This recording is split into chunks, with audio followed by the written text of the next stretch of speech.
Bah, c'est parti. Bah, c'est super. Bonsoir à tous. Donc, vous êtes dans l'incroyable printemps. Première soirée thématique avec Colin Smith, notre intervenant de la soirée, avec Gilliane et Noël de Sergi, des incroyables comestibles de Sergi, et Adama qui représente Alternative Network. Et on va parler houblon, expérience originale de culture de houblon sur parcelle incroyable comestible. Et voilà, c'est parti. Salut, Colin. Tu as la parole. Salut. Ok, bah très bien. Donc salut tout le monde. Du coup, à l'origine, je crois que les titres incorporaient deux choses. Il y avait la question de les expériences de plantage du blanc, mais aussi dans le cadre d'une bière qu'on a fait et qu'on est en train de refaire, un peu dans le cadre anti-gaspillage. Mais ça touche à pas mal de choses. Enfin, si j'arrive à communiquer même la moitié de ce que je veux vous dire, ce que je veux vous dire, vous allez voir que, en fait, l'histoire qu'on a lancé, ça touche à pas mal de choses différentes. Il y a des choses qui sont parties dans un sens et un autre, qui se sont reliées avec d'autres choses. Donc, je sais qu'il y a quelqu'un qui est là, qui est un peu spécialiste des drèches, par exemple. On va essayer d'incorporer ça aussi. Enfin, il y a pas mal d'éléments. Donc, ça, soit ça va être complètement logique, cohérent, etc., ou soit vous allez rien comprendre. Mais j'espère que c'est le premier. Et si jamais on tend vers le deuxième, n'hésitez pas de m'interrompre pour poser des questions. Donc, du coup, moi, je me présente très rapidement. Du coup, moi, je suis Colin Smith. Je suis brasseur. Donc, du coup, normalement, je vais lancer une petite diapo où vous allez voir quelques images que on va faire comme ça. Donc, est-ce que vous voyez la diapo? Oui. Ok, très bien. Donc voilà, ça c'est moi, je suis brasseur. La brasserie, ça s'appelle Hake Brew. Donc je suis brasseur de bière artisanale basée à l'origine à Cergy. Donc on parle pas mal ici de cette présentation de Cergy Pontoise et les incroyables comestibles aussi dans l'agglomération.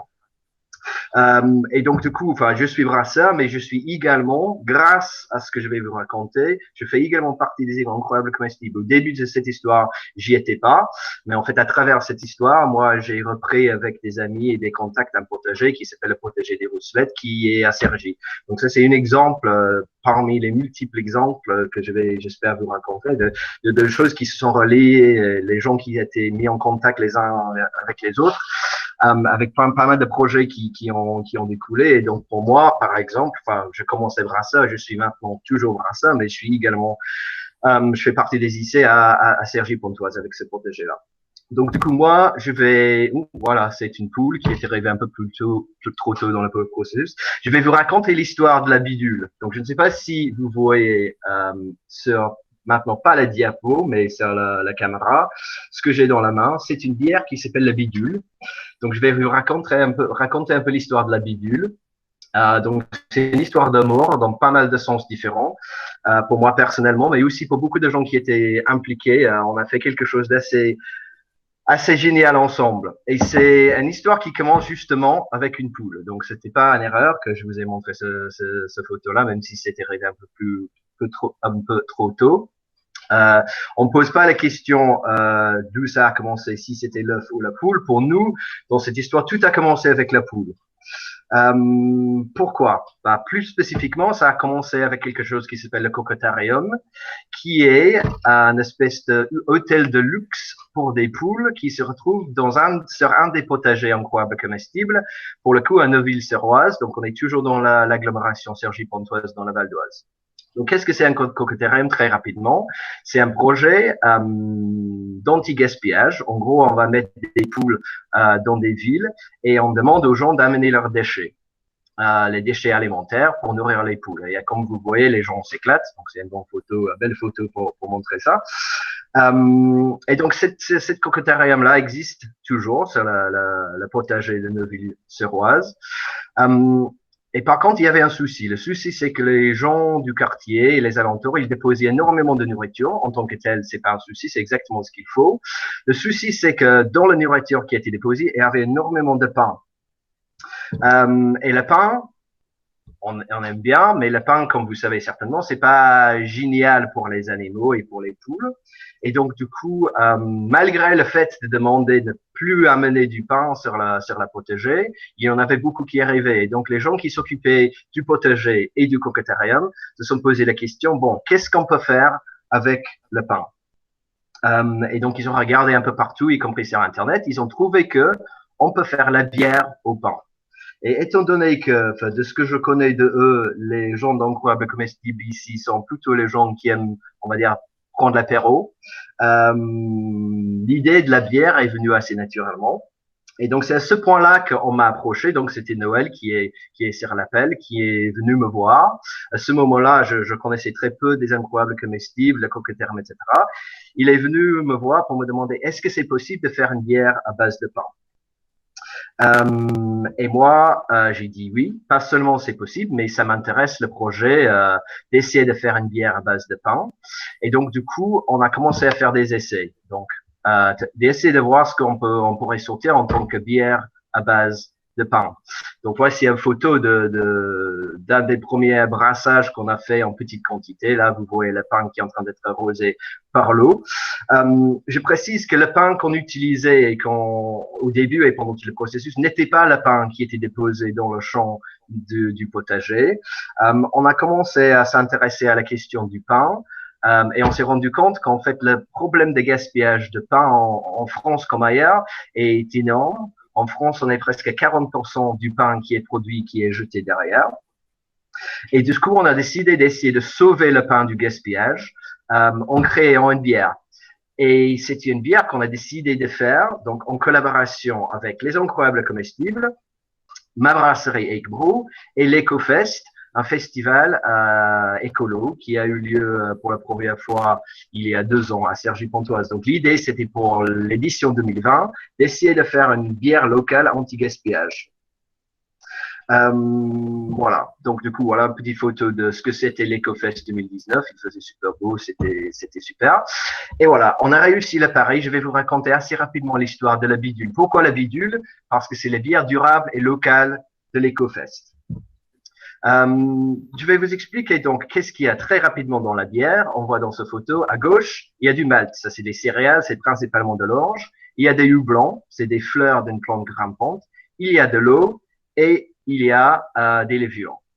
Donc là-dedans, vous voyez, il n'y a pas de pain, mais en fait, quand on va faire une bière avec du pain, on remplace une partie des céréales avec du pain et ça marche très bien. Du coup, c'était possible, on a validé le processus, mais on a commencé à aller un peu plus loin en se disant, bon, ok, on va faire une bière anti-gaspillage locale parce que tout le pain qu'on va récupérer, c'est local, mais est-ce qu'on peut aller plus loin? Est-ce qu'on peut mettre d'autres choses qui viennent du coin, par exemple des houblons, ou autre chose dans la bière. Donc, on a lancé le projet d'abord avec une collecte de pain. Et c'était assez exceptionnel. Il y avait des gens qui collectaient du pain dans les boulangeries. Il y avait des particuliers qui donnaient. Il y avait des cantines. Il y avait des écoles. Il y avait également des hôpitaux. Juste une petite parenthèse sur les hôpitaux parce que vous avez certainement vu dans la presse, dans les médias récemment, enfin hier ou avant-hier, la visite d'Emmanuel Macron à l'hôpital de Poissy, qui est pas loin d'ici, où visiblement il a eu l'accueil qu'il méritait. Mais en fait, l'hôpital de Poissy, c'est beaucoup plus important que la visite de Macron. L'hôpital de Poissy, c'est une des hôpitaux qui a donné beaucoup de pain pour le bidule. Donc, on a récolté 100 kg de pain. Voici un petit aperçu d'une partie du collecte. Mais on s'est rendu compte qu'également, c'est pas juste le pain local qu'on peut mettre dans la bière, qu'il y a également du houblon. Ça, c'est du houblon sauvage qui pousse au Bourdoise à Cergy. Donc, on a récolté du houblon pour la bière.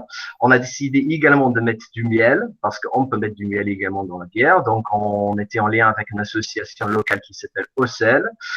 Et donc, du coup, on a assisté à l'extraction du miel qu'on allait mettre dans notre bière. Et donc finalement, voilà, après tout ce processus, on l'a brassé et on l'a fait. La bière a eu un grand succès. Voici les bouteilles de bidule en vente justement à Neuville-sur-Oise, là où le projet a commencé avec la Coquetarium. Et un petit article aussi dans La Parisien qui explique un peu le projet. Donc, du coup, tout ça, c'était génial. Ça a très bien marché. Mais pendant ce processus, et là, je reviens sur le blanc et je vais en parler là un peu plus, on s'est dit, bon, c'était quand même génial comme bière éphémère, comme projet à tenter une fois, mais est-ce qu'on peut aller encore plus loin dans le local et surtout en intégrant ce qu'on peut faire sur les potagers incroyables comestibles? Comme je vous ai dit, pour le premier bidule, le blanc qu'on a utilisé, c'était du houblon sauvage qui a été récolté aux Bordeauxoises. Mais on s'est dit, pourquoi pas, pendant ce processus, essayer de planter des houblons, des pieds du blanc dans les potagers à Cergy-Pontoise pour voir ce que ça donne. C'est exactement ce qu'on a fait. Je vais vous expliquer un peu comment ça s'est fait et les résultats. Mais d'abord, un tout petit peu d'histoire et d'informations. Je vais essayer d'aller vite sur ce que c'est le houblon. Juste avant que je me lance sur le houblon, par contre, parce que j'entends rien et je vois pas s'il y a des questions sur le texte. Donc, est-ce que déjà je suis toujours connecté? Oui, tu es connecté. Okay, Oui, oui. Je me suis dit que ça fait peut-être 10 minutes que je parle dans le vide. Très bien. Donc, est-ce qu'il y a des questions pour l'instant avant que je continue sur la vraie partie de cette présentation sur le houblon? Et s'il y a des questions, parce que moi je suis sur les diapos, je les vois pas. Donc si Johan, tu peux me... Oui, alors Lucas avait demandé s'il y avait quand même du malt avec le pain, et Adama a répondu oui. Oui, en effet, on peut remplacer une partie du malt avec du pain, mais on peut pas remplacer le malt entièrement. Il faut toujours des céréales. C'est une question un peu technique de brassage, mais en gros dans le pain, on a du gluten et le gluten va devenir des sucres qui vont devenir des alcools dans la bière, mais on a besoin des enzymes qui sont dans les céréales pour dégrader les gluten, dégrader les protéines, dégrader des amidons surtout, pour qu'on puisse excéder. Donc ça c'est une question un peu technique, mais oui, on a remplacé, je crois, un tiers du malt de base avec du pain. Merci. Ok, bon, je vais continuer du coup. Donc, sur le houblon. Qu'est-ce que c'est le houblon? Bon, là, on voit une jolie photo des fleurs de houblon. Comme je vous ai expliqué, ce qu'on utilise dans la bière, c'est les fleurs d'une plante grimpante qui fait partie d'une famille qui s'appelle les Cannabinaceae. Donc, dans les Cannabinaceae, il y a deux choses. Il y a le houblon et puis il y a une petite sœur. On n'a pas le temps d'en parler aujourd'hui. Ça ferait peut-être partie d'un atelier dans le futur. Mais on revient sur l'autre Cannabinaceae, donc le houblon. Donc là, on voit les dessins un peu scientifiques, techniques. Le houblon aujourd'hui fait partie des 4 ingrédients de la bière. Pour faire une bière, techniquement, mais aussi légalement aujourd'hui, qu'est-ce que c'est une bière? C'est de l'eau, c'est du malt, principalement d'orge, c'est des houblons et c'est des levures. Par contre, la bière a une histoire longue d'au moins 14 000 ans et c'est que à partir de peut-être le 7e, 8e, 9e siècle en Europe qu'on commence à mettre des houblons. Pourquoi le houblon arrive dans la bière? Bon, il y a plusieurs versions de l'histoire, il y a plusieurs explications et certainement la vérité, c'est un peu un mélange de tout ça. Mais une des choses qui était surtout très importante de l'époque, c'est que le houblon est naturellement conservateur.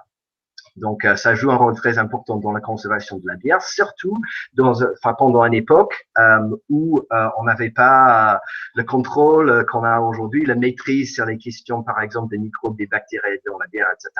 Et donc, le blanc, entre autres, jouait un rôle très important dans la conservation, de la bière. Également, ça apporte du goût. Le blanc dans la bière, ça apporte de l'amertume, ça apporte également un côté aromatique.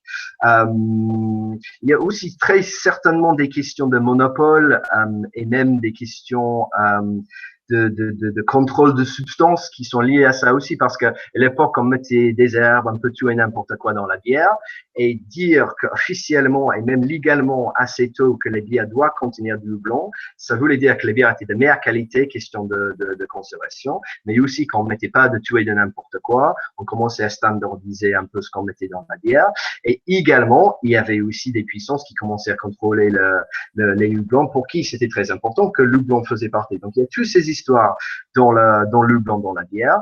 L'histoire de la bière, comme j'ai dit, ça fait 14 000 ans, c'est tout un topo à part qu'il faut faire là-dessus.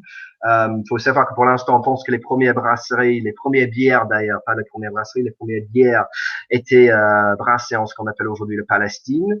Il y a une très belle histoire de toute une époque où la bière était vraiment une nécessité dans nos vies, parce que l'eau qui stagnait était peu sûre à boire.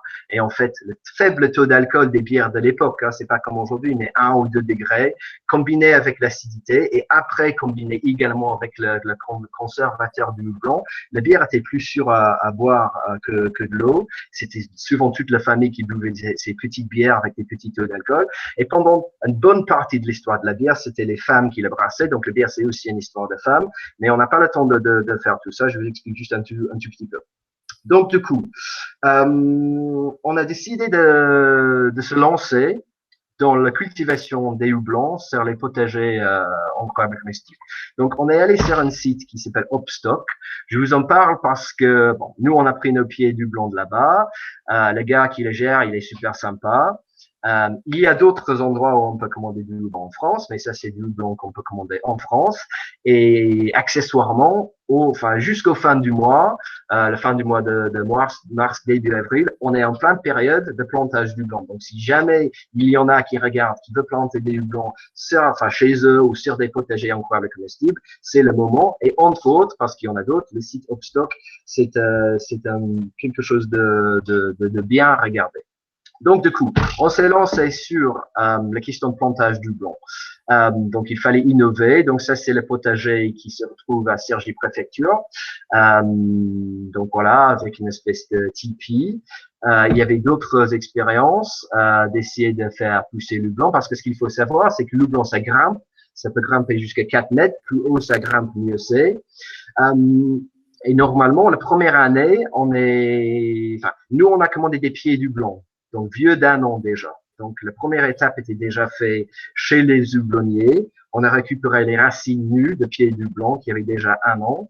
C'est censé prendre 1, 2, 3 ans après une replantation avant d'avoir des belles récoltes. Nous, sur certains potagers, on avait de la chance. Là, c'est pareil, c'est le potager de Cergy-Préfecture où cette année, on a eu vraiment une très, très belle, très jolie récolte du blanc. Donc, du coup, on a commencé avec des poules. Il y avait une histoire de pain. On a décidé de faire une bière. En faisant la bière, on s'est rendu compte qu'il y avait du houblon sauvage, mais qu'on a pu également replanter des houblons brassicoles sur nos potagers. Et puis, étant donné qu'on avait du houblon, on s'est dit, c'était pas la seule raison, mais entre autres, on s'est dit, pourquoi pas remettre ça dans une bière et pourquoi pas relancer le bidule bis ou le bidule 2, tout en essayant d'éviter le gaspillage de pain, tout en parlant aux gens autour de nous par rapport à tous ces aspects du projet. Et c'est ce que on est en train de faire. Donc là, on est en plein dedans cette année. On a fait donc la récolte des houblons. Donc ça, c'est la récolte des houblons sauvages. On a récolté également sauvage entre guillemets, parce qu'on voit qu'on est au bord de la route, mais ça pousse sauvagement, c'est les grillages. Donc, récolte du houblon sauvage. On a fait une journée de collecte organisée entre autres avec les IC. Donc, on a récolté et le houblon sauvage et le houblon brassicole sur les potagers. C'était très sympa. Donc, ça, c'était la première étape. Après, Alternative, donc l'asso qui est représenté aussi sur cette conférence, a pris en charge toute la gestion de la récolte du pain. Donc là, on arrive vers la fin aujourd'hui de la récolte du pain. On a presque les 100 kg nécessaires pour faire la bière. On a recontacté donc Ocel, l'association qui fait le miel, qui a des rouges pédagogiques, et donc on a repris du miel pour la bière. Donc tout ça, c'est encore aujourd'hui. Je vais vous laisser le temps de poser des questions, mais je voulais essayer de résumer un peu tout ce que j'ai dit en posant la question, qu'est-ce que ça veut dire ailleurs? Parce que nous, on avait un déroulement assez spécifique, mais en réalité, aujourd'hui, les brasseries, là, on voit une très jolie brasserie. Les brasseries, ça trouve partout en France. Le bière, c'est très à la mode, tant mieux, la bière artisanale. Il y a des brasseries partout. Ça veut dire que si on veut essayer d'approcher. Peut-être déjà on a un brasseur amateur dans les groupes IC qui existent. Si c'est pas le cas, on a une brasserie locale qui est pas loin. Et c'est toujours possible de lancer, pourquoi pas, une idée d'une bière locale en lien avec les potagers IC, parce qu'on peut faire pousser du blanc sur les potagers, mais également sur les potagers, on peut avoir des rouges, donc on peut avoir du miel. On peut faire pousser des aromates. Et si je parlais des Moyen-Âge, le moment où le blanc est devenu quelque chose d'important dans la bière, et avant et après, on mettait des aromates dans la bière. Donc, ça, c'est quelque chose également qu'on fait pousser. Les fruits, bon, on a tendance aujourd'hui à connaître peut-être les mauvaises bières aux fruits très sucrés, très aromatisés, mais il y a des très, très bonnes bières. Il y a une très belle histoire de vraies bières aux fruits que également on peut éventuellement faire pousser, même des légumes. Là, j'ai mis des carottes parce que récemment j'ai goûté une très bonne bière à la carotte. Justement, ça peut sembler surprenant, mais en fait la bière est très vaste. On peut faire pas mal de choses dedans. Donc Ça, c'est déjà une option de comment on peut relier les questions bière, houblon, potager avec éventuellement des brasseurs locaux. Là, on revient sur la question des drèches. On en a parlé au début. Peut-être qu'il y avait certains qui étaient pas connectés. Mais quand on va faire la bière, on utilise nos matières premières. Et ce qui était traditionnellement ou avant un déchet pour le brasseur, c'est ce qu'on appelle les drèches. Donc là, on voit les drèches. C'est ce qui reste des maltes après, donc ce qui reste des céréales après avoir brassé avec. Par contre, on peut faire plein de choses avec les drèches. Colline, Oui, pardon. oui, excuse-moi. Juste, il y avait une question tout à l'heure de Chris. Allez-y. Chris, tu veux prendre la parole ou sinon je lis, mais le houblon sauvage n'est-il pas aussi performant que le houblon brassicole? Est-ce qu'il y a une différence? Pardon, le houblon sauvage n'est-il n'est pas aussi performant que le houblon brassicole, demande C'est Chris. une très bonne question. En effet, quand on brasse avec le houblon sauvage, c'est un peu l'inconnu. Entre autres, c'est pour ça qu'on a fait un essai avant pour voir ce que ça donnait. Et moi, j'avais en amateur aussi déjà brassé avec les houblons que je trouvais en bas de chez moi, qui est à peu près le même, endroit où on a retrouvé nos houblons sauvages. Mais c'est un peu l'inconnu. On ne sait pas d'ailleurs si c'est des houblons sauvages qui existaient depuis toujours. Les premiers houblons, on pense que ça a apparu il y a 6 millions d'années quand même, donc c'est une plante qui existe sauvagement depuis très longtemps. On ne sait pas si c'est vraiment des houblons qui étaient toujours sauvages. De l'époque, quand on brassait beaucoup plus souvent, beaucoup plus localement, donc beaucoup de familles embrassaient la bière. Peut-être il y avait des déchets qui étaient jetés, des graines de houblon qui poussaient. On ne sait pas ce que c'est. Parce qu'on ne sait pas ce que c'est, on ne sait pas ce que ça va donner niveau arôme ni amertume, mais globalement, la personne qui a posé la question a raison. La performance, donc ce que ça va porter en arôme, ce que ça va porter en amertume, est beaucoup moins, et surtout moins contrôlable que un houblon brassicole. Donc, la première bidule qu'on a brassée l'année dernière, c'était 100% houblon sauvage, mais le goût dans la bière, on mettait beaucoup plus sur le miel et sur les céréales, bien sûr, que le houblon. Cette année, du coup, on mélange le houblon sauvage avec le houblon brassicole. Et là, on fait des expériences. On va voir ce que ça donne.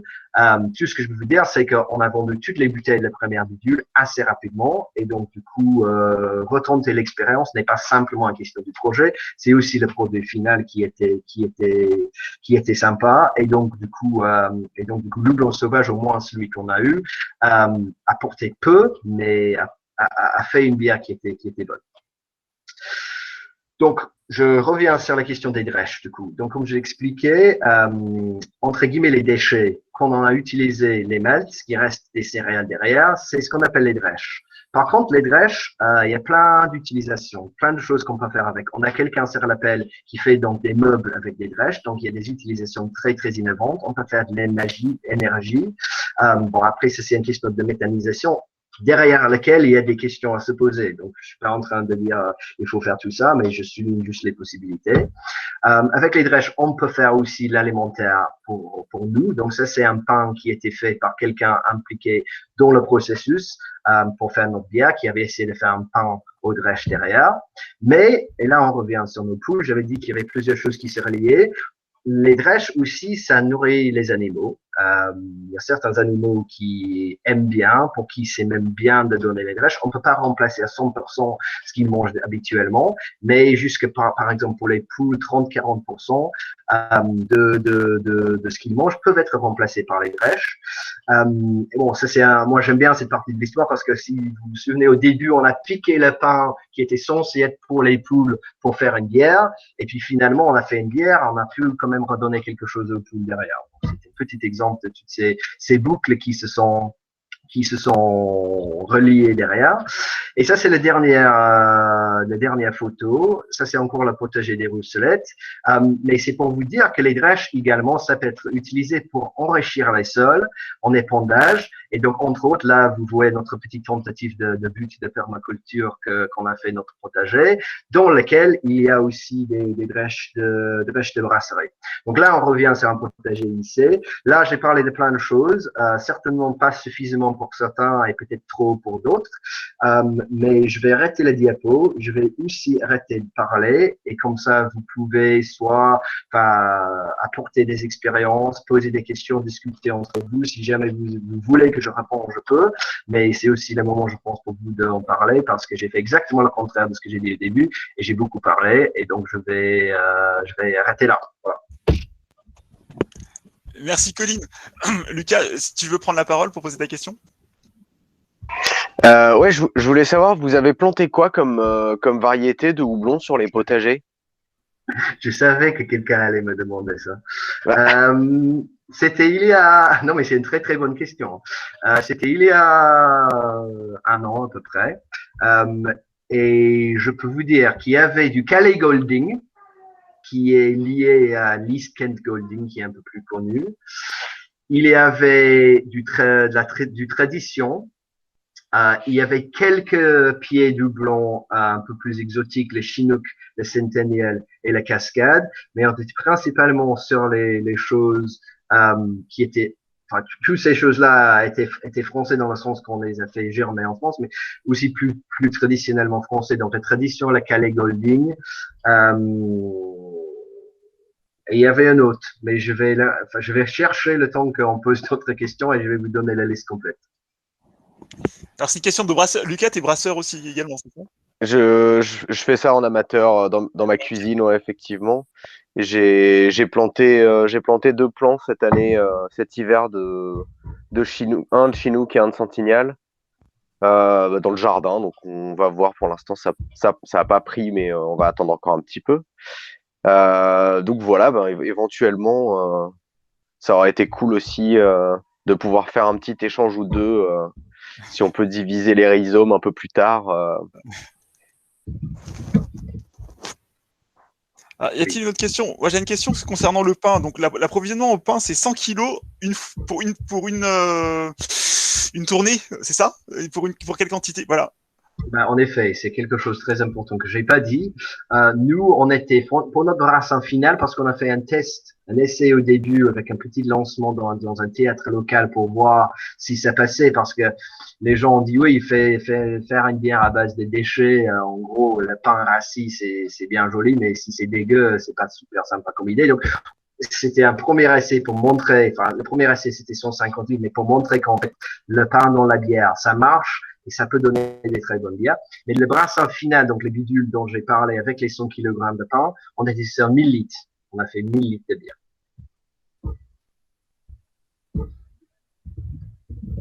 Et les dire pareil, sur 1000 litres de bière, du coup, quelle quantité de houblon, excuse-moi, ou de pieds de houblon tu verrais? Après, c'est à nous d'aller creuser, mais... Donc, du coup, je crois que pour le premier brassin, on était à quelques kilogrammes de fleurs du blanc sèche. Après, le blanc, c'est un peu comme le pain. C'est-à-dire, parce qu'on a dû apprendre un peu tout ça aussi, mais en fait, le pain, tout comme le blanc, le poids principal au début, c'est de l'eau. Par contre, on veut l'utiliser en forme séchée. Donc là, quand j'ai dit 100 kg de pain, c'est 100 kg de pain séché qui équivaut à peu près 200 kg, voire plus de pain frais. Et pour les houblons, on a sur quelques kilos, je pense 2-3 kilos pour le premier brassin, du blanc sec, mais qui faisait peut-être 7, 8, 9, même 10 kilos du blanc frais. Donc du coup, parce qu'on était en sauvage la première fois, exclusivement, je sais pas combien de pieds en fait, parce que c'est les pieds sauvages, ça pousse. On voit même pas les pieds en fait, ça pousse, ça grimpe partout. Cette fois-ci, on a utilisé les pieds sur 4 potagers, et parce que c'était vraiment la première année, on a vu le plus joli, hein, mais il y en avait qui donnaient très très peu, quelques centaines de grammes. Donc, on va devoir faire un retour d'expérience justement sur les années à venir pour vraiment peaufiner cette question-là. Mais pour ceux qui connaissent pas la bière, voilà, on est sur, enfin, 100 kg de pain sec, ça fait à peu près un tiers du poids de ce qui est céréales. Donc, les maltes, c'est 2 fois ça. Les houblons, on est sur quelques kilogrammes. L'eau, il y a énormément d'eau dans la bière pour faire 1000 litres. Et puis, les levures, on est à 500 grammes. Donc, ça, c'est pour vous donner une idée d'échelle.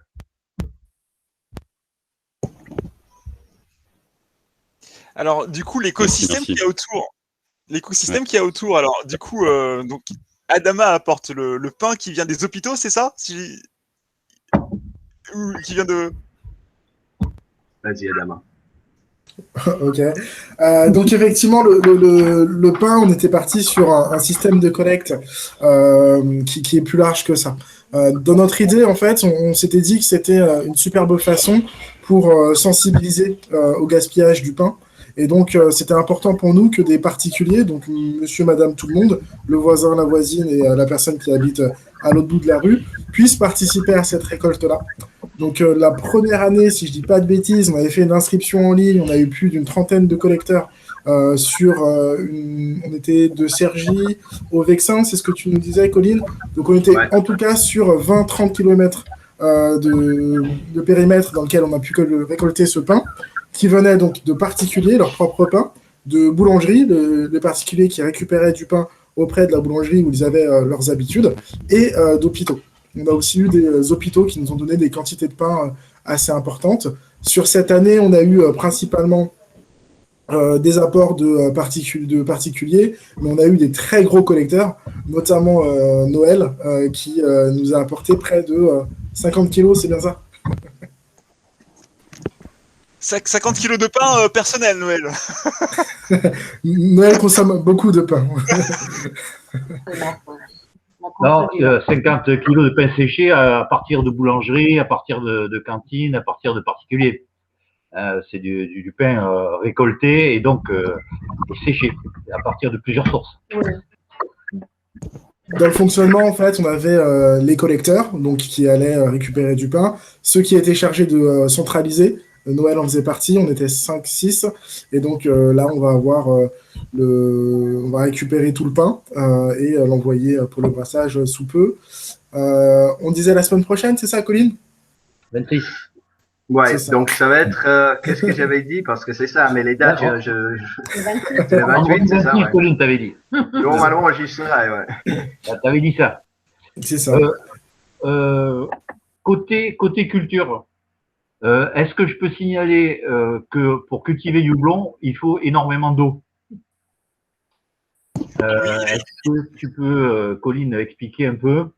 Et là, il y a régulièrement des canicules l'été, donc il faut pouvoir avoir des équipes qui continuent à arroser les potagers. Oui, et pendant ça, le mois d'août. Pendant le mois d'août, et ça ne court pas les rues, les volontaires, sur les parcelles potagères. L'an dernier, on a trouvé un système, mais ça demande beaucoup d'eau. Tous les jours, pratiquement, ou tous les 2 jours, il faut arroser les plants. Est-ce que tu peux expliquer un peu pour ceux qui seraient intéressés? Après moi, je suis pas botaniste, c'est comme ça qu'on dit. Je suis pas ça en tout cas. Mais donc je peux pas exactement expliquer qu'est-ce que c'est à l'intérieur, de cette plante qui fait que ça demande de l'eau. Mais la réalité, c'est que c'est le cas. Ce que ça veut dire, c'est que c'est logique de planter des pieds du blanc si on fait ça sur des potagers ou ailleurs, là où la question d'eau n'est pas problématique, ni d'un point de vue pratique, ni d'un point de vue écologique. C'est-à-dire, il y avait un parcelle ici où il y a un bassin à côté, où on a pu récupérer l'eau, même si c'est pas toujours rempli. On a un potager où on n'a pas encore planté du blanc, mais où il y a une source naturelle avec un lavoir à côté. Il y a des options qui sont plus faciles sur le plan pratique, mais également entre guillemets écologique. Le blanc sauvage, ce qu'il faut dire, c'est que ça pousse vraiment le long de l'Oise chez nous parce que justement, c'est un endroit, un environnement qui est très humide. Donc c'est quelque chose vraiment à prendre en compte. Ouais. Alain, je te laisse poser la question. Alain Lucas. Pardon. Oui, non, moi, la question par rapport à l'arrosage et tout ça, c'est vrai qu'on est toujours, comme pour toutes les plantes, on essaye toujours au fil des années de faire s'adapter les plantes à un arrosage minimum en espaçant les arrosages et tout ça. Est-ce que le houblon, c'est une plante qui peut aussi s'adapter à ça? Est-ce qu'on peut réussir parce que c'est vrai que ces problèmes de canicule, on va en avoir de plus en plus, on imagine. Donc, est-ce que vous pensez que c'est possible de minimiser les arrosages au fil des ans avec la plante qui va s'adapter, quoi? Je ne sais pas si quelqu'un d'autre peut répondre aussi. Moi, à la base, je suis brasseur. Ça veut dire que je sais utiliser le houblon dans sa forme un peu finale séchée. Je me suis amusé à planter quelques pieds chez moi et donc avec ce projet, j'apprends un peu plus, mais je suis pas spécialiste. Par contre, ce que je dirais, c'est que c'est quelque chose qu'il faut tester. C'est peut-être à nous, dans un certain sens, d'essayer d'avancer là-dessus parce que bien sûr, le houblon qui est produit commercialement, ils sont fous et ce qu'ils veulent surtout, c'est pousser les rendements au maximum et ils vont pas s'amuser à voir si avec un peu moins d'eau, est-ce qu'ils peuvent faire un peu moins du blanc, mais qui est quand même une bonne quantité. Ils vont essayer d'aller jusqu'au bout. Peut-être, par contre, nous, et il y a certainement d'autres expériences. Hein, encore une fois, je suis pas expert. Il y a des groupes qui existent maintenant, du blonnier amateur, etc., qui ont certainement des expériences. Le seul truc que je peux apporter là-dedans, c'est que le blanc qui pousse sauvagement, qu'on a utilisé l'année dernière, bien sûr, personne l'a arrosé une fois. Et on a eu une sacrée quantité. Donc, c'est déjà un bon signe, un bon début. Après, qu'est-ce que ça veut dire pour les qualités et pour les arômes, etc., d'un houblon qui est moins arrosé, etc. Mais notre but était pas simplement faire une bonne bière, c'était aussi intégrer tous ces éléments-là dans le projet. Donc, je pense que c'est des choses à faire, à investiguer, et à continuer à développer, mais aussi c'est quoi le mot que je cherche, pas à écrire, mais enfin. À pérenniser. Voilà, ça c'est un très continuer. joli mot. Et alors, en termes de superficie, c'est quoi pour les quantités quelle superficie au sol plantée pour participer, enfin pour la bidule? Noël, tu veux. C'est Noël peut-être, ouais, à peu près. Oui, alors là, oui, l'expérience a été de culture en fait du houblon a été tentée avec 3 variétés, donc a expliqué Colline, et ça a été tenté sur 6 parcelles qu'on jugeait à peu près bien orientées là par rapport au soleil et puis pas loin de l'eau. Donc ça a été tenté sur environ 6 ou 7 potagers de l'agglo là, puisque donc on a une vingtaine de potagers à gérer. Et ça a bien marché sur certaines parcelles, ça a marché moyennement sur d'autres, et il y a une parcelle où ça a rien donné, quoi. Donc là, il faut expérimenter pas à pas. Il faut voir si le terrain convient, si l'arrosage est suffisant, et voilà. Donc à part ça, c'était un essai. Donc là, pour la deuxième année, on voudrait étendre un peu la culture. Et puis surtout aussi, on voudrait utiliser le houblon pour d'autres usages que la bière, puisque le houblon a longtemps été une plante médicinale, médicale, etc. On voudrait aussi sur les potagers avoir cette option-là, quoi. Voilà. Alors, profitant qu'on a Colline, est-ce qu'on sait la nouvelle bidule 2 là, quand est-ce qu'elle va sortir? Est-ce que c'est comme l'année dernière, début juin? T'as soif, Noël, c'est ça? Est-ce que tu t'engages devant la France entière là? Et puis il y a aussi alors une autre question, puisqu'on a la chance d'avoir Marion là qui est spécialiste en drèche et en meubles, si elle pouvait intervenir une minute pour parler du drèche, comment elle l'obtient et pourquoi elle fait des meubles et qu'elle fait pas autre chose avec, si c'était possible après. Bon. Voilà. Bah, vas-y Manon d'abord parce que j'ai beaucoup parlé. Merci. Du coup, moi, j'ai découvert le gisement de déchets en fait par le biais d'un concours. Et du coup, je suis designer produit de formation. Et du coup, en fait, je me suis rendu compte qu'on pouvait faire de la matière en fait à partir des drèches.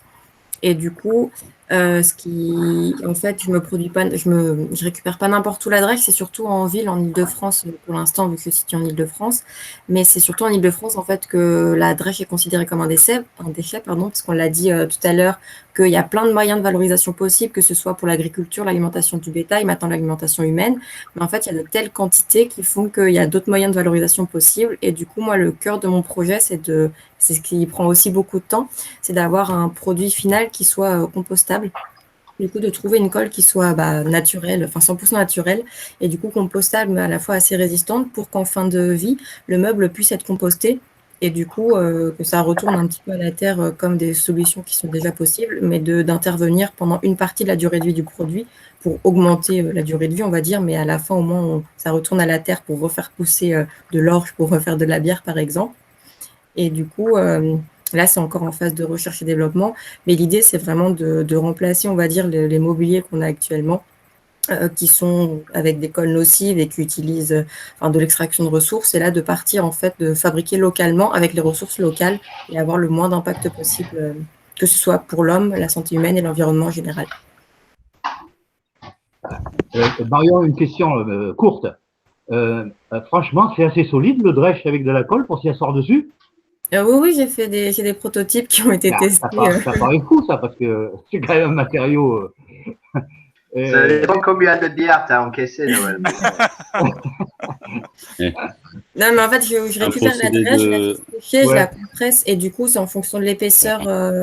Et là, justement, le travail avec de la densité, de voir les plaques possibles et quelle densité et la résistance. Donc, il y a des tests qui sont en cours. Mais ça va dépendre de la quantité. Plus la plaque va être épaisse, plus ça va être résistant. Donc, si, je peux vous montrer. Là, j'ai une plaque, par exemple. Je ne sais pas trop si vous allez voir. Elle fait 1 cm d'épaisseur. Donc, ça, c'est avec une colle qui est 100% naturelle. Et du coup, on a quand même une résistance assez forte. Et encore, ça, c'était un début de test. Donc, la colle n'est pas bien mélangée. Enfin, ce n'est pas du tout le process final. Mais on a une résistance, si, heureusement. Et tu es la première à lancer ça, ou il y a des alter ego, des sociétés qui le font déjà, ou... J'ai un autre collègue qui vient de lancer sa production. Lui, là pour l'instant, il a des tabourets. Il a 2% de colle, donc du coup, il a pas quelque chose de compostable. Donc moi, je veux vraiment un truc compostable en fin de vie. Après, moi, le projet, c'est pour du B2B et plus de l'événementiel, parce qu'à la base, c'était vraiment de faire sur du festival et compostage en fin de festival. En fait, la matière va durer plus longtemps que juste une semaine. Donc, du coup, il y aura des possibilités de location et de vente, parce que c'est pas très utile, en fait. C'est pas très intéressant si le mobilier est détruit au bout de 3 jours. Écologiquement parlant, c'est pas pertinent. Mais du coup, on n'est pas sur le même secteur. Lui, il fait du mobilier haut de gamme. Enfin, vous pouvez aller regarder ce qu'il fait. Il a son crowdfunding qui est en cours. Ça s'appelle Instead.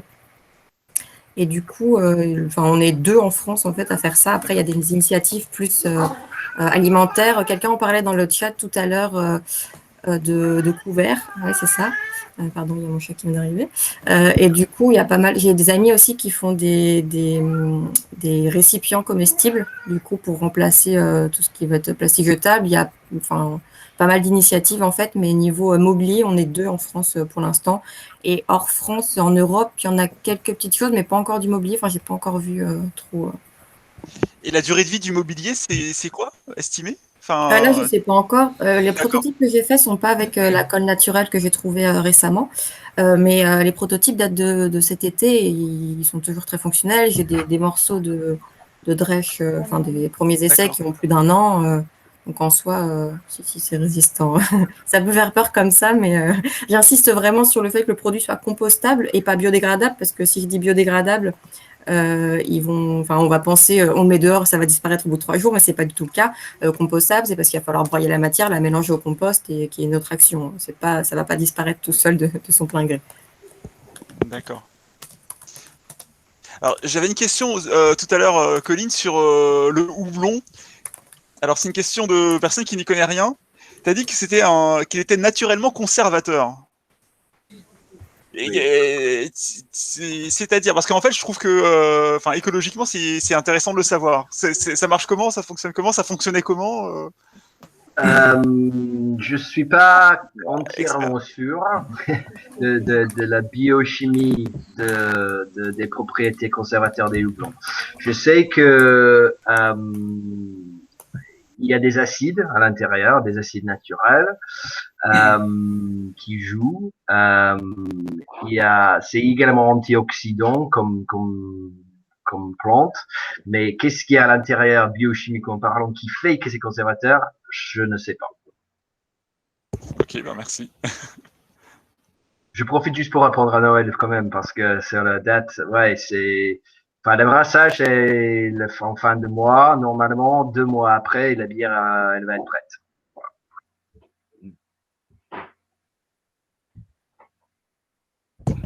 Alors, au niveau de l'écosystème, du coup, donc il y a Adama, donc qui représente Alternative Network, il y a Gilliane Constant, donc Noël qui représente Incroyable Comestible Sergi. Apprenti cultivateur sur les potagers ici, depuis 5 ans. Voilà. apprenti. Okay. Et donc, Ok. Et du coup, juste économiquement, comment ça fonctionne votre association, votre collaboration, ce partenariat, c'est que comment cet aspect-là, comment ça marche?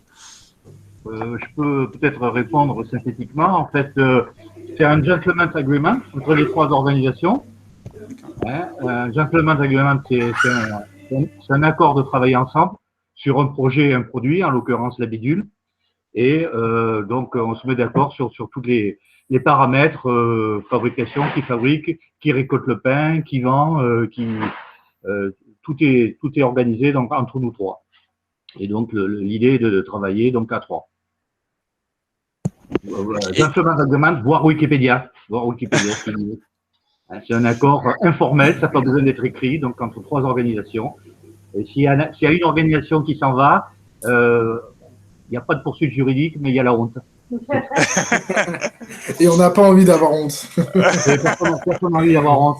On préfère s'engueuler entre nous. Et puis, C'est ça. Mais effectivement, il y a aussi toute une filière hein, qui se met en place. Parce que du coup, alors Colline en parlera peut-être un peu mieux, mais dans l'idée, on récolte le pain, on sensibilise des personnes. On a potentiellement, nous, des boulangeries qui nous disent ah oui, c'est intéressant, on voudrait poursuivre des actions de sensibilisation dans l'année, etc. Et donc ça, c'est ce qui intéresse l'association alternative dans sa mission de promouvoir les éco-gestes de manière très large. Ensuite, c'est aussi des débouchés pour Colline, puisque du coup, nous, la bière, on l'avait acheté déjà pour un festival, mais il y a eu beaucoup de sollicitations, notamment des villes, des théâtres, etc. Et pour les incroyables comestibles, c'est un terrain d'expérimentation qui est genre juste magnifique sur le fait de faire pousser tout ça. Économiquement, donc, Colline vend et se rémunère à partir de ça. Il y a eu un petit coup de pouce l'année dernière parce qu'effectivement, il y avait une prise de risque sur le lancement. Donc voilà, dans l'idée, il y a aussi ça. Et ça fait partie du gentleman agreement, hein, c'est de se poser tous autour d'une seule et même table et de se dire, bah ouais, effectivement, on peut peut-être faire ça pour donner un coup de main. Et du coup, en contrepartie, bon, bah, on n'a pas besoin de contrepartie parce qu'on sait que ça va marcher, on se fait confiance et on y va. Bah super. Donc 1000 litres, c'est ça? Donc à peu près 2000-3000 bouteilles? C'est ça, 3000. Enfin, si on met tout en bouteille, parce qu'il y a toujours une question, enfin, les événements, je pense que c'est plutôt mal barré, donc les fûts qui seraient éventuellement pour des bars, etc. Enfin, faut voir. Si on met tout en bouteille, il y aura 3000 bouteilles à peu près, ouais. Et alors, au niveau de l'équipement, donc du coup, à Cergy, ils ont utilisé ton équipement à toi, c'est ça? Donc, du coup, Ok. le brassin test, j'ai fait chez moi. Chez moi, j'ai une toute petite brasserie, enfin, toute petite. Tout est relatif. Sur l'échelle commerciale, j'ai une brasserie pour faire entre 150 et 200 litres qui est petit, qu'on a utilisé pour faire un premier essai. Actuellement, enfin, j'ai pas t'expliqué tout ça au début, mais je suis ce qu'on appelle un brasseur nomade. C'est-à-dire que j'ai ma petite install pour développer mes recettes et quand je vais brasser pour vendre mes bières, je loue des brasseries existantes qui me permet de démarrer parce que ça fait 1 an que je suis à mon compte et c'était pas exactement l'année la plus fabuleuse pour tout ce qui est vente de bière, festival, bar, etc. Mais ça m'a permis de démarrer une activité. Enfin, je suis pas le seul. Brassage nomade, ça se fait de plus en plus. Le temps que je trouve mon local, je trouve mon intérêt. Donc, du coup, une petite mention pour eux aussi, c'est que moi, je brasse principalement, y compris la bidule, un brasserie à Sartrouville, donc qui est pas loin d'ici, et qui s'appelle La Petite Sœur, qui fait également des très bonnes bières. Mais je brasse, enfin, les bidules est brassée, la version finale est brassée chez eux. Ah, merci pour toutes ces infos. Alors, oui, pardon, Noël, tu as posé. oui, une remarque que je voudrais faire. Et bon, maintenant on pourra me dire aussi, ainsi que Colline, mais il y a un truc qui est extraordinaire, c'est que le drèche de bière, donc qui est le sous-produit en fait finalement de la bière, aujourd'hui c'est considéré comme un déchet et c'est jeté en déchetterie. Et les entreprises, les brasseries payent pour se débarrasser de ce truc-là. Alors que c'est une ressource, on a vu tout à l'heure, c'est quelque chose où on peut faire de l'alimentation, on peut faire améliorer les potagers. Mais c'est considéré par pas mal de brasseries comme un déchet et donc c'est béné moyennant finance, puisqu'il faut payer c'est une entreprise.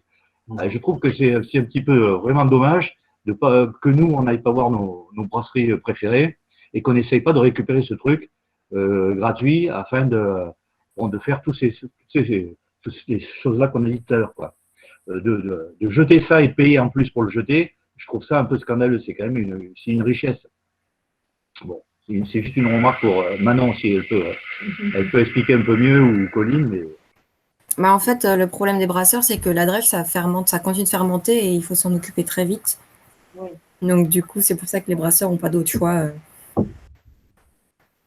de s'en débarrasser comme ça. Mais allez voir vos brasseurs et demandez-leur leur drèche.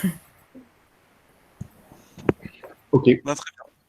Et donc du coup, chaque millésime, chaque millésime de la bidule va être différent en fait au final.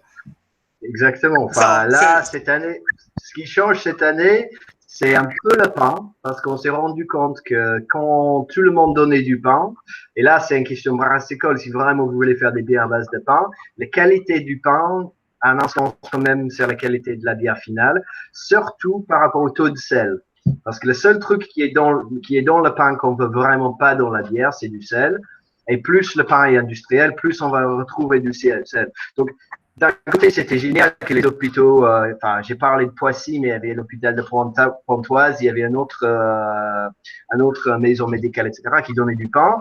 Mais voilà, il faut aussi prendre ça en compte. Donc, cette année, une chose qu'on a fait, c'est qu'on a essayé de cibler plus, entre guillemets, un pain de qualité. Les réalités avec le gaspillage du pain, c'est qu'il y en a tellement qu'on peut choisir du bon pain sans dire que on veut réduire notre impact sur l'anti-gaspillage. En fait, malheureusement, il y a tellement de gaspillé qu'on peut prendre que du bon pain, de pain qui serait autrement jeté. Donc ça, on n'a pas fait ça à 100% parce que l'idée également avec tout ce projet, c'était pas juste faire la bière, mais c'était utiliser toutes ces choses pour parler aux gens à chaque étape. Et si quelqu'un nous contacte, enfin, cette année, c'est Alternative qui gère, mais si quelqu'un contacte en disant, moi, je veux donner du pain, ça serait un peu con à dire non, parce qu'en fait, voilà, on veut les impliquer. Donc, on n'est pas que sur du pain tradition de seigle des boulangeries, mais on est allé un peu vers ça, donc pour le deuxième millésime. Et puis, le deuxième différence, c'est justement houblon, combinaison sauvage et brassicole. Et puis voilà, les dégustateurs seront les juges finaux pour voir ce qui se passe au-delà. Ouais, super. Alors, du coup, dernière question. Est-ce que si on n'a pas de l'assemblée tout de suite, la première c'est à part à Sergi, comment on a voir et comment est-ce qu'on peut la goûter? S'il en reste Noël, parce que il en reste plus. Il en reste, mais elle n'est pas buvable. Elle n'est pas buvable parce que Colline vous le dira, mais elle ne peut pas dépasser 2-3 mois de conservation. Mais bon, la bidule 2 arrive. Non, attention. C'est ça, Colline, prends la parole. Parce que moi, je veux que tu les dises, c'est l'histoire des 8% là. Je suis super fier de ce truc. Non, mais il y a plusieurs choses. Déjà, c'est la bière en fût. Enfin, après, ça dépend comment on enfûte la bière, mais la manière la plus connue, plus utilisée à enfûter la bière fait que les fûts de bière se gardent moins longtemps que les bouteilles. Par contre, la bière en bouteille se garde, enfin, je ne sais pas ce qu'on a mis comme date sur les bouteilles, mais on est encore dedans, je crois, pour la première race. Donc, c'est buvable. La première bière est buvable. Je crois qu'il n'y en a pas beaucoup qui restent en bouteille. Ce qui est important à dire, une petite parenthèse, c'est que la bière est jamais dangereuse. Tu laisses la bière pendant 10 000 ans, et le pire, c'est que ça va être pas bon au niveau goût, mais il n'y a aucun pathogène qui existe. Enfin, c'est impossible qu'une bière devienne dangereuse derrière. Enfin, on a un taux d'alcool et aussi un taux d'acidité qui empêche le développement de choses dangereuses dans la bière. Et donc, voilà. Donc, il faut dire ça. Mais oui, pour ce qu'on va faire avec, en fait, tout est un peu à décider. Ça fait un peu partie de notre projet aussi. On évolue avec le temps. Moi, je brasse, donc du coup, je pense qu'on m'a dit que je brasse le 28. Je crois que c'est ça. En tout cas, c'est noté. Hein. Moi, je vais y être, mais je me souviens plus exactement la date. Si on dit que je brasse le 28 mars, qui est, je crois, le cas, la bière, on va dire, va être prêt 2 mois après.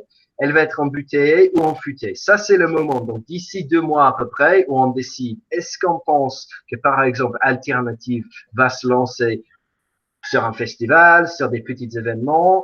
Peut-être, peut-être pas. Si tu t'es mis en bouteille, on aura mis bouteille avec 1 an et demi, voire 2 ans de date dessus. une autre chose qu'on change cette année, c'est le taux d'alcool, justement. On fait grimper un peu le taux d'alcool parce que tout comme le blanc, l'alcool protège la bière. Donc, on va pas vers les Belges à 12 degrés, mais on va être plus à 6,5. La première version était à 4,2, 4,3. Donc, elle aura une durée de vie plutôt importante. Mais comment on les distribue, ça c'est quelque chose on va se reposer, on va rediscuter de ça.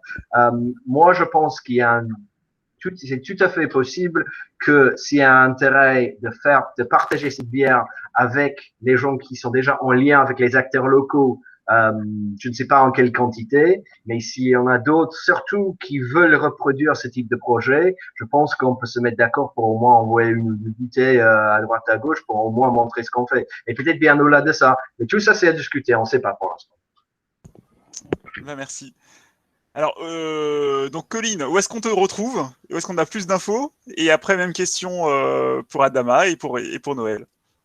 Donc moi, si je suis vraiment au taquet, je peux vous montrer mon petit truc parce qu'en fait le problème c'est qu'en choisissant un nom de brasserie anglophone qui est imprononçable, les gens me retrouvent assez difficilement.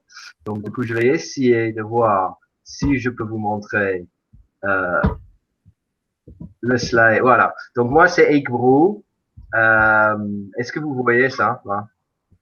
Oui, on te Donc, voit. Le nom de la brasserie, c'est HAKEBREW. Et pour l'instant, la seule visibilité j'ai sur Internet, malgré moi-même, j'ai dû vendre mon âme et c'est Facebook. Donc, fb.me, / je ne sais pas comment on appelle ça, HAKEBREW. Donc, moi, je vends mes bières autour de Cergy Pontoise sur les marchés, mais tout est sur le Facebook. Voilà, j'ai mis le lien de ta page. Ben, merci Colline, Okay. Merci beaucoup. Merci. Donc Adama et puis ou Noël, vas-y, puis ensuite Adama alors. Okay.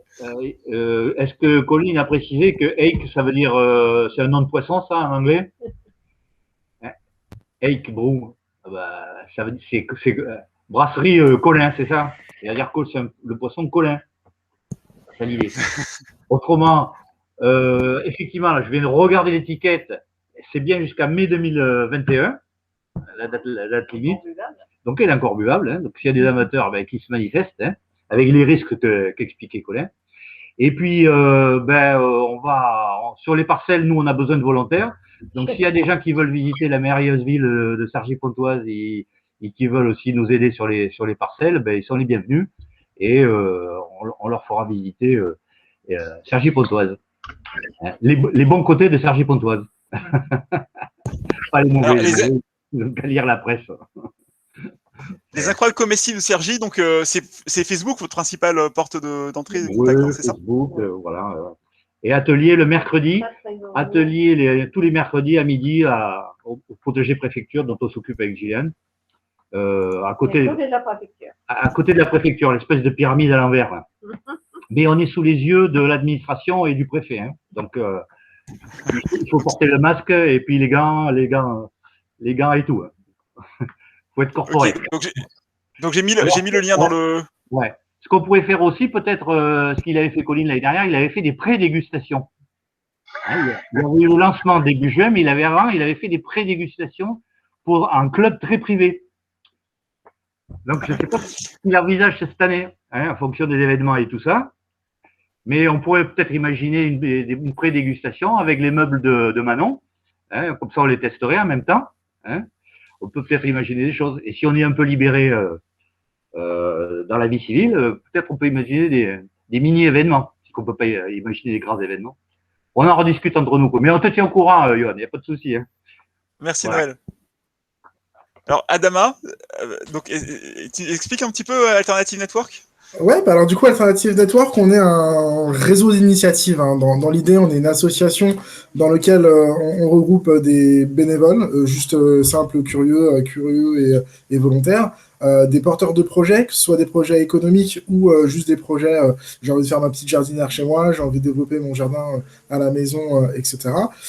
Et on a du coup une mission qu'on s'est attribuée nous-mêmes, qui est d'identifier, de promouvoir et d'accompagner toutes ces initiatives pour du coup alors pas forcément sauver la planète, mais en tout cas pour aller dans le bon sens et pour développer toutes ces initiatives responsables. Du coup, on est présent sur 3 réseaux sociaux, Facebook, Instagram et LinkedIn, et on répond aussi aux mails qui sont adressés à contact, sans E à la fin, @alternative.network. Bah, super, bah, on va se mettre en contact hein, pour d'autres choses. Bah, merci beaucoup. Manon, tu as déjà commencé ton activité, du coup? Moi, j'ai fait des premiers prototypes, mais c'est encore en phase de lancement. D'accord, ok. Et si on veut suivre ce que tu fais, tu as une page j'ai un ou compte quelque chose? Instagram et j'ai un site web qui vient d'arriver, c'est oubli.fr. Et sinon, mon Instagram, c'est manonbasse.design. Et j'ai une page Facebook qui va commencer à être alimentée aussi. Super. Eh ben. Ah bah super, comme ça on a plein de photos. C'est ça, voir à quoi ça ressemble. Voir à quoi ça ressemble. Oubli.fr. Bah merci beaucoup. Est-ce qu'il y a d'autres questions avant que j'arrête l'enregistrement? Il ne me reste plus qu'à vous remercier et puis à vous donner rendez-vous demain à 18h30. Pareil pour l'incroyable printemps numéro 2. Merci beaucoup. Bonne soirée à tout le monde. Merci. Merci tout le monde. Bonne soirée, ciao, ciao. Bonne soirée. Bonne soirée, merci. Merci, bravo. Et à demain. À demain. Vous le voulez.